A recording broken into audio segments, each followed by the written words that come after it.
తెలుసు గత 5 సంవత్సరాల 4 నెలలు అంటే 64 నెలలుగా రాజంపేటలో ఉంటూ కోడూరు నేను మర్చిపోవాలా. కోడూరు అమ్మగారు ఊరు, రాజంపేట అత్తగారు ఊరు.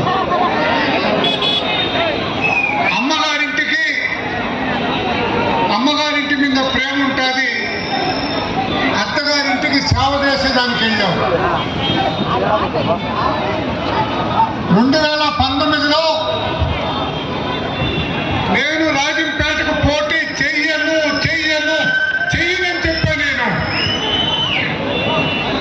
అందరూ కలిసి బలవంతం చేసి రాజంపేట నుంచి నన్ను పోటీ చేయమంటే నేను పార్టీ అధినాయకుడు ఒక మాట చెప్పాడు, నీవు రాజంపేటలో పోటీ చేస్తే 4 నియోజకవర్గాల్లో మనం గెలుస్తామని చెప్పారు. పార్టీ అభివృద్ధి కోసం నేను రాజంపేటలో పోటీ చేయాల్సి వచ్చింది. ఓడిపోయిన మరుసటి రోజు నుంచి రాజంపేటకు మా క్యాడర్కు లీడర్ ఇచ్చిన ఆదేశాలకు కట్టుబడి నేను పనిచేశాను. అది అంతా ఒక ఎత్తు అయితే, కుప్పంలో మంగళవారం నాడు నేను కలిశాను మన నాయకుడిని. చెంగల్రాయుడు, నువ్వు రాజంపేట అభ్యర్థివి, పోటీ చేయి, గెలుచు, నీకు భవిష్యత్తు అవుతుందని చెప్పారు.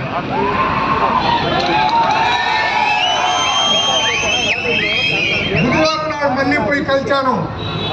వీడెందుకు తిరగటం, నియోజకవర్గంలో తిరగమని చెప్పాడు.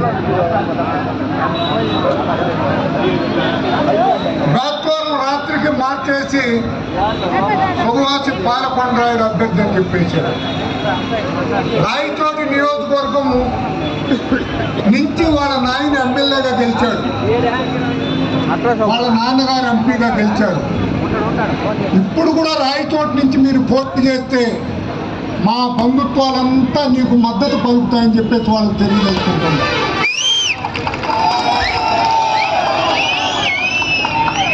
మా రాజంపేట జిల్లాను తీసుకుపోయి రాయచోట్లో పెట్టుకున్నారు. రాయచోటు నుంచి అభ్యర్థిని తీసుకొచ్చి రాజంపేటలో పెట్టారు.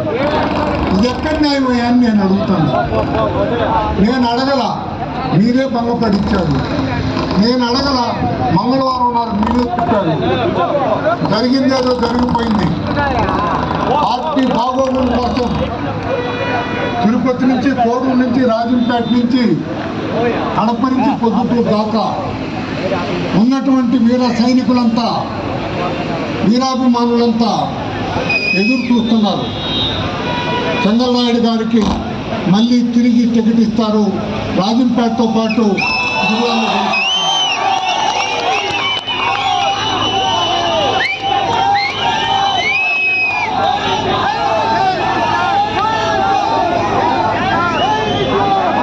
ఒక్కటే. రాజంపేటలో అప్పీల్ చేసింది ఒకటే, కోడూరులో అప్పీల్ చేసింది ఒకటే.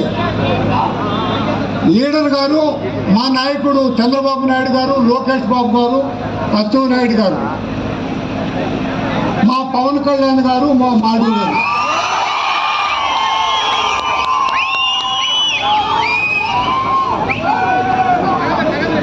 కోడూరులో మీరు పునరాలోచించి టికెట్ను మార్చారు జనసేన నాయకులు. మాకేం సంబంధం లేదు, వాళ్ళు మార్చారు, ఊరికి మార్చారు, మేము సపోర్ట్ చేయాల్సిందే. రాజంపేటలో నాకు టికెట్ వస్తే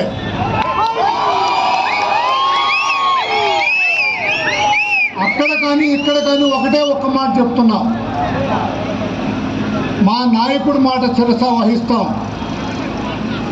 నాయకుడు పునరాలోచించి మాకు టికెట్ ఇవ్వాలని కోరుకుంటున్నాం. ఇవ్వనప్పుడు గత్యంతరం లేదు. క్యాడర్ అంతా ఏ నిర్ణయం తీసుకుంటే దానికి నేను కట్టుబడి ఉంటా.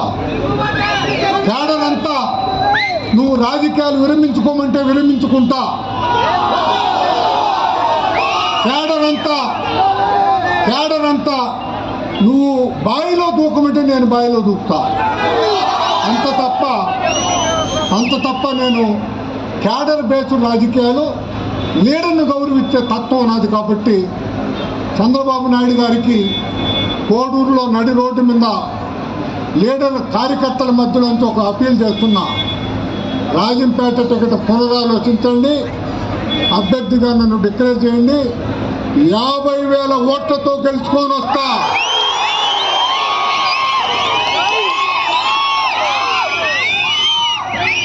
50,000 ఓట్లు తగ్గితే నా ఆస్తినంతా పార్టీకి రాసిచ్చేస్తా.